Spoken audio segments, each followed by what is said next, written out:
అనన్య సామాన్యమైన కృషితో భారతీయ గణిత పతాకను ప్రపంచ గణిత శిఖరాలపై ఎగురవేసిన జగద్విఖ్యాత గణిత శాస్త్రవేత్త శ్రీనివాస రామానుజన్ జన్మించిన డిసెంబర్ 22వ తారీఖును జాతీయ గణిత దినోత్సవం మ్యాథమెటిక్స్ డేగా ఆయన స్మృత్యర్థం ప్రతి ఏటా జరుపుకుంటున్నాం. ఈనాటి ఈ గణిత దినోత్సవం సందర్భంగా అందరికీ గణిత దినోత్సవ శుభాకాంక్షలు. ఈ గణిత దినోత్సవం రోజున గణితం ఔన్నత్యం, ఆవశ్యకత గూర్చి, గణితం అంటే భయం పోగొట్టే విధానాల గూర్చి, రామానుజన్ గూర్చి తెలుసుకుందాం. ఆధునిక శాస్త్ర సాంకేతిక రంగాలకు గణితమే చోదక శక్తి. సమాచారం, విజ్ఞానం, శాస్త్రీయ ఆలోచన పద్ధతులను వినియోగిస్తూ సమస్య పరిష్కారానికి తోడ్పడేదే గణిత శాస్త్రం. గణితం లేనిదే కంప్యూటర్లు, కృత్రిమ మేధ, డేటా సైన్స్ వంటివి లేవు. అవి లేకుండా ఆధునిక శాస్త్ర సాంకేతిక ప్రగతి, ఆర్థికాభివృద్ధి సాధ్యం కావు. విమానయానం, శరీర స్కానర్లు ఇవేవీ గణితం లేనిదే పనిచేయవు. భౌతిక రసాయన శాస్త్రాలు, సాంకేతికత, వ్యాపారం, వైద్యం, జీవశాస్త్రం, సామాజిక శాస్త్రాలకు గణితమే ఆయువు పట్టు. ఒక్క మాటలో చెప్పాలంటే ఆధునిక మానవ జీవితంలోని ప్రతి రంగము గణితంతోనే నడుస్తోంది.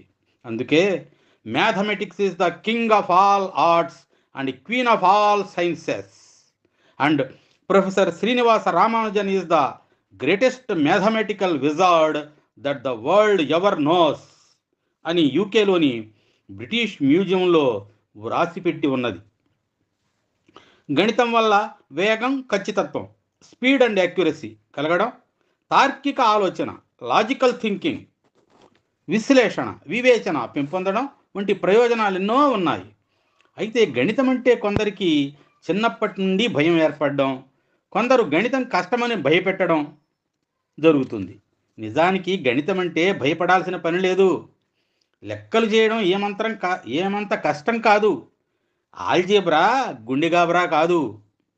ఆల్జీబ్రా చేయడానికి ఆలోచన కావాలి, అంకగణితం చేయడానికి అగచాట్లు పడరాదు, సూత్రమ్ములు రానివాడు ఏమాత్రము చేయలేడు, భయముతోన ఉండువాడు లెక్కలను గ్రహించలేడు, భయము వదలరా లెక్కల భయము వదలరా, ఆ భయములోన పడితే ఉత్తీర్ణత శూన్యమేరా, భయము వదలరా లెక్కల భయము వదలరా. గణితమున సగభాగం సూత్రములే సరిపోవు, మిగిలిన సగభాగం సిద్ధాంతాలు సాగిపోవు, అతి నిద్రాలోలుడు అతి భయభ్రాంతుడు, అతి నిద్రాలోలుడు అతి భయభ్రాంతుడు, లెక్కలను చేయలేక పరీక్షలో ఫెయిల్ అవుతాడు, భయము వదలరా లెక్కల భయము వదలరా. చేసినంతసేపు ముందు ముందు చూపెడుదురు, చేయకపోతే ఓరక ఆందోళన పడిపోదురు, బట్టి పట్టుటతోటే గణితమును సాధించలేరు, సూత్రమ్ములు నేర్చుకుంటే విజయము వరించగలరు, భయము వదలరా లెక్కల భయము వదలరా. కష్టమైన లెక్కలసలే వదిలిపెట్టబోకుమురా, పిరికితనము కట్టిపెట్టి ధైర్యముగా చేయుమురా, లెక్క చేయుట నీ వంతు సరిచూచుట మా వంతు, లెక్క చేయుట నీ వంతు సరిచూచుట మా వంతు, చెప్పడము మా ధర్మం చేయడము మీ ధర్మం, భయము వదలరా లెక్కల భయము వదలరా. గణితం అంటే భయం ఏర్పడడానికి కారణం గణితాన్ని బోధించే విధానంలో లోటుపాట్లు. Mathematics is not at all difficult, but it made difficult. విద్యార్థులకు గణిత భయాన్ని పోగొట్టి గణితంపై ఆసక్తి పెంచుకునే వాతావరణం కల్పించాలి.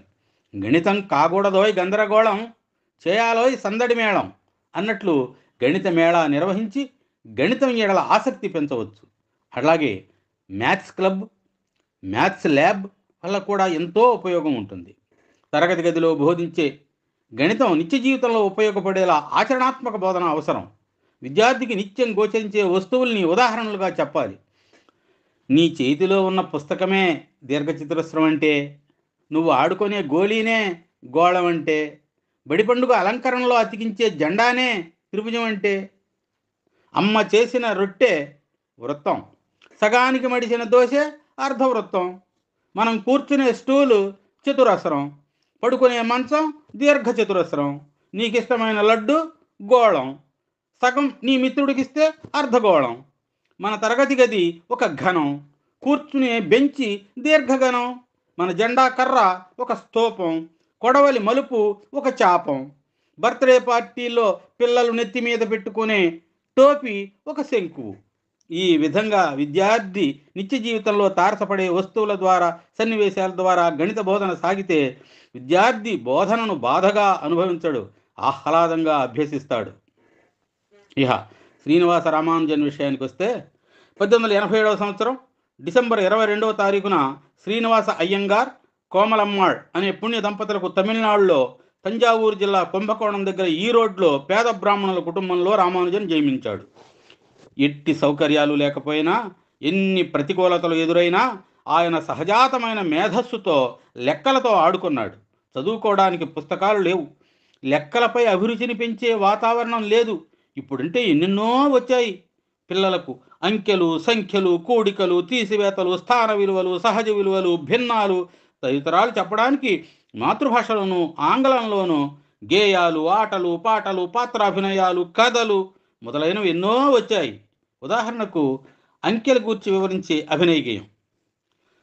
బాలల్లు పాపల్లు రారే, పాడంగ మీరంతరారే, అంకెల్ని లెక్కింపరారే, అవి ఏవో గుర్తింపరారే, కలడొక్క దేవుండు మనకు, కనరెండు కనులుండు మనకు, ఘనమైన లోకాలు మూడు, అనువైన వేదాలు నాలుగు, మన చేతి వేళ్ళెన్న ఐదు, తినబోవ రుచులన్నీ ఆరు, వారానికి రోజు లేడు, దిక్కులు మూలలు ఎనిమిది, గ్రహరాశిలో 9 చేతుల్లో 10 వేళ్ళు ఉండు, జోడించి లెక్కింపరండి,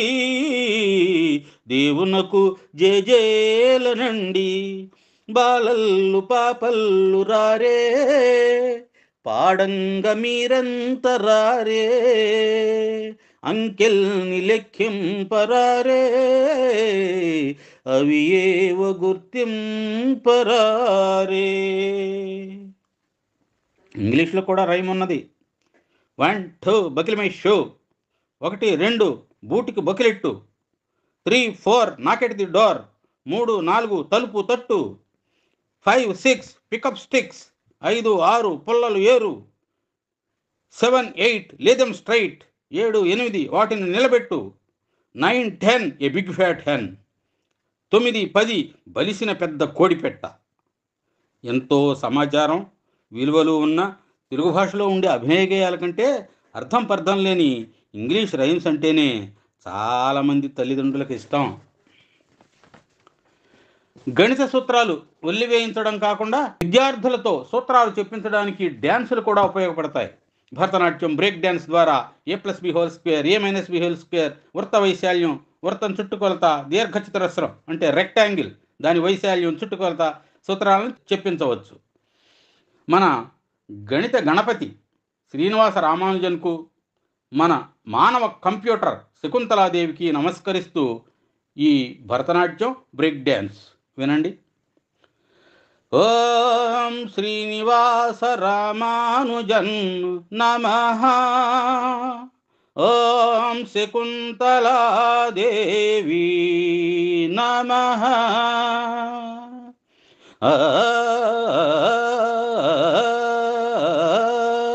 A+B² is equal to A+B² is equal to A² + B² + 2AB, minus b whole square is equal to a minus b whole square is equal to a square plus b square minus 2a minus b whole square is equal to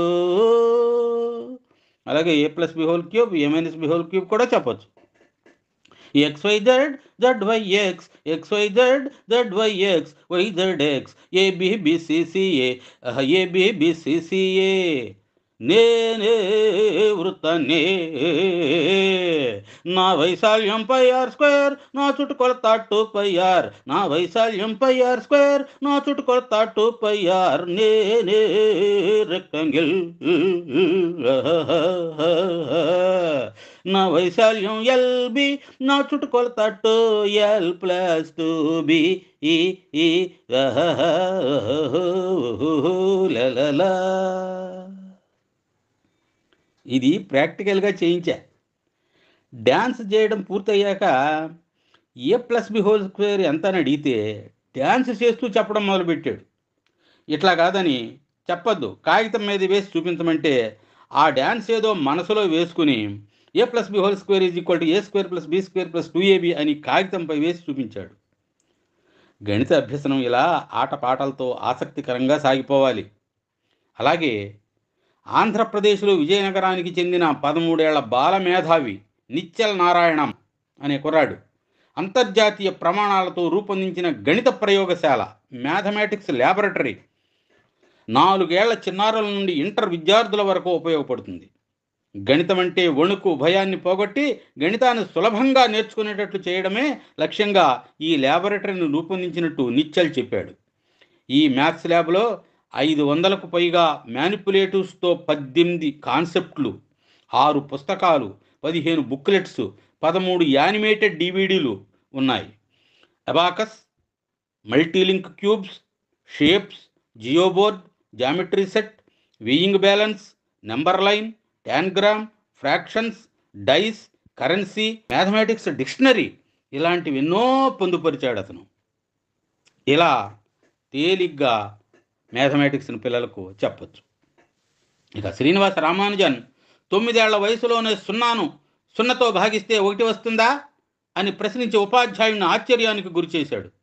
12 సంవత్సరాల వయసులోనే ఐలర్ సూత్రాలు, త్రికోణమితికి చెందిన అంశాలు సొంతంగా సాధించాడు. 1500 మంది విద్యార్థులు, 30 మంది ఉపాధ్యాయులు ఉన్న స్కూల్ టైం టేబుల్ అతి తక్కువ సమయంలో రామానుజన్ ఒక్క తప్పు లేకుండా చేస్తే విస్మయం చెందడం ఉపాధ్యాయుల వంతు అయింది. 16వ ఏట మెట్రికులేషన్లో ప్రథముడుగా ఉత్తీర్ణుడైనా FA మాత్రం ఫెయిల్ అయ్యాడు. కారణం కేవలం గణితంపైనే శ్రద్ధ చూపడం, మిగిలిన సబ్జెక్టుల్ని అశ్రద్ధ చేయడం. అనారోగ్యం కూడా దానికి తోడైంది. ఇంతలో 9 ఏళ్ల వయసు గల జానకి అమ్మాళ్తో వివాహం, కుటుంబ పోషణకు 25 రూపాయలతో మద్రాస్ పోర్ట్ ట్రస్ట్లో ఉద్యోగం, కష్టాల కడగళ్ళు, ఆకలి మంటలు. శ్రీనివాస రామానుజంలోని పూర్తి మేధావిని తట్టి లేపిన గ్రంథం జిఎస్ కార్ అనే గణిత శాస్త్రజ్ఞుడు రచించిన సినాప్సిస్ ఆఫ్ ప్యూర్ మ్యాథమెటిక్స్. ఆ గ్రంథంలోని 6000కు పైగా సిద్ధాంతాలను రామానుజన్ అవపోసన పట్టాడు. అంతటి జ్ఞాపక శక్తి కలవాడు. శ్రీనివాస రామానుజన్ గణిత ప్రతిభ తెలుసుకున్న కేంబ్రిడ్జ్ యూనివర్సిటీ గణిత ప్రొఫెసర్లు హార్డీ, లిటిల్వుడ్లు ఆహ్వానించగా ఇంగ్లండ్ వెళ్ళి అక్కడ అనేక గణిత పరిశోధనలు, గణిత సూత్రాలు, సిద్ధాంతాలు ఆవిష్కరింపజేశాడు. బీజగణిత మూలం అర్థం చేసుకోవడంలోనూ, అనంతం అంటే ఇన్ఫినిటీ వరకు గుణించడంలోనూ ఆయన సామర్థ్యం అపారమైంది. అతి చిన్న వయసులో లండన్ రాయల్ సొసైటీలో సభ్యత్వం పొందిన భారతీయుడు, కేంబ్రిడ్జ్ ట్రినిటీ కాలేజీ ఫెలోగా ఎన్నికైన ప్రథమ భారతీయుడు కూడా రామానుజనే. మరి రామానుజన్ నెంబర్ మాట ఏంటి? 2 విభిన్న ఘనాల మొత్తంను 2 విధాలుగా వ్రాయగలిగే అతి చిన్న సంఖ్య 1729. 10³ + 9³ = 1729 అండ్ 12³ + 1³ = 1729. దీని అనాలిసిస్ విని ఆశ్చర్యపడిన ప్రొఫెసర్ హార్డీ 1729ని రామానుజన్ నంబర్ అని నామకరణం చేశాడు. రామానుజన్ ప్రతిపాదించిన కొన్ని అంశాలపై ఇప్పటికీ పరిశోధనలు కొనసాగుతూనే ఉండడం విశేషం. ఆయన కనుగొన్న కొన్ని సత్యాలు ఇప్పటికీ అపరిష్కృతంగానే ఉండడం మరీ విశేషం. ఇంగ్లండ్లో సొంత వంటతో తిని తినక, నిద్రలేక, వాతావరణం సరిపడక, ఆరోగ్యం క్షీణించి వ్యాధిగ్రస్తుడై 1919 మార్చిలో ఇండియా తిరిగి వచ్చి వైద్యం చేయించుకున్న రోగం నయం కాక క్షయ వ్యాధితో 1920 ఏప్రిల్ 26వ తేదీన శ్రీనివాస రామానుజన్ తన 33వ ఏట తుదిశ్వాస విడిచాడు. సంఖ్యాశాస్త్రానికి ఆయన చేసిన సేవలకు భారత ప్రభుత్వం గుర్తించి 1962లో ఆయన చిత్రంతో తపాలా బిళ్లను విడుదల చేయడమే కాక రామానుజన్ జన్మదినమైన డిసెంబర్ 22వ తారీఖును జాతీయ గణిత దినోత్సవంగా ప్రకటించింది. జీవితంలో ఎన్ని ప్రతికూలతలు ఎదురైనా వాటిని అధిగమించి పేరు ప్రఖ్యాతులు ఎలా సంపాదించవచ్చో తెలియజేసే ఆ గణిత ప్రతిభామూర్తి జీవితం గూర్చి తెలుసుకొని నేటి పిల్లలు, యువత స్ఫూర్తి పొందాలి. ఆ మహోన్నత గణిత ఘటికునికి నివాళులర్పిస్తూ జై హింద్.